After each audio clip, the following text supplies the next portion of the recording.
क्या एक मेटल सारी दुनिया को वर्ल्ड वॉर 3 की तरफ लेके जा सकता है? तो जी हाँ, बिल्कुल ऐसा हो सकता है। जब से आपने सुना होगा कि ये ईरान और अमेरिका का जो कॉन्फ्लिक्ट स्टार्ट हुआ है, तो एक टर्म आपने सुनी होगी यूरेनियम एनरिचमेंट, जिसका बहुत ज़्यादा ज़िक्र किया जा रहा है, जो कि वो ग्लोबल डिस्कशंस जो हैं और डिबेट्स जो हैं, उसका हिस्सा बन गया है।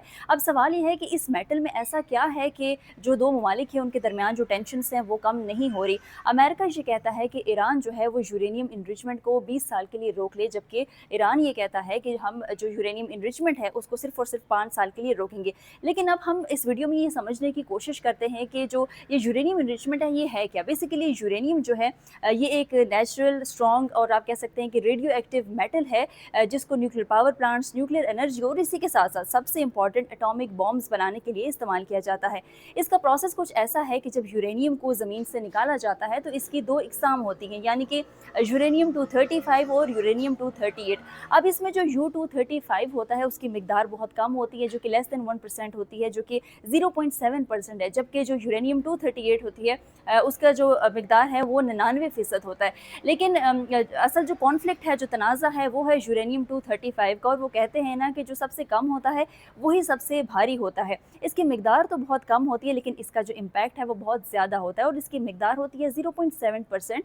इसको यूज़फुल बनाने के लिए और इस मिकदार को बढ़ाने के लिए मुख्तलिफ इनरिचमेंट टेक्निक्स हैं, यानी कि जो यूरेनियम है उसको गैस में कन्वर्ट करके और गैस सेंट्रीफ्यूजेस से गुजारा जाता है, और वो जो मशीन होती है वो उसको बहुत ही एक हाई स्पीड पे जो है वो घुमाती है, और इसका रिजल्ट ये होता है कि यूरेनियम 235 अलग हो जाता है और जो यूरेनियम 238 जो है वो अलग हो जाता है। अब उसमें जो यूरेनियम 235 होता है उसको मज़ीद आगे मुख्तलिफ प्रोसेसेस से गुजारा जाता है, और उसकी मिकदार भी बढ़ाई जाती है और उसको यूज़फुल बनाया जाता है, और इसको कहते हैं यूरेनियम इनरिचमेंट। अब सवाल ये है कि क्या ये यूरेनियम 235 जो है ये सिर्फ एटॉमिक बॉम्ब्स बनाने के लिए इस्तेमाल होता है? बिल्कुल ऐसा नहीं है। अगर यूरेनियम 235 को 2 से 5% तक इनरिच किया जाए तो वो जो है इलेक्ट्रिसिटी प्रोड्यूस करता है। इसी तरह अगर उसको 20% तक इनरिच कर दिया जाए तो वो मेडिकल पर्पसेस के लिए यूज़ किया जाता है। लेकिन ख़तरे की जो घंटी है वो तब बजती है जो इनरिचमेंट है वो यूरेनियम की 90% तक पहुँच जाए, और जब यूरेनियम 235 90% तक इनरिच हो जाता है तो उसको उससे बनता है एटॉमिक बॉम्ब।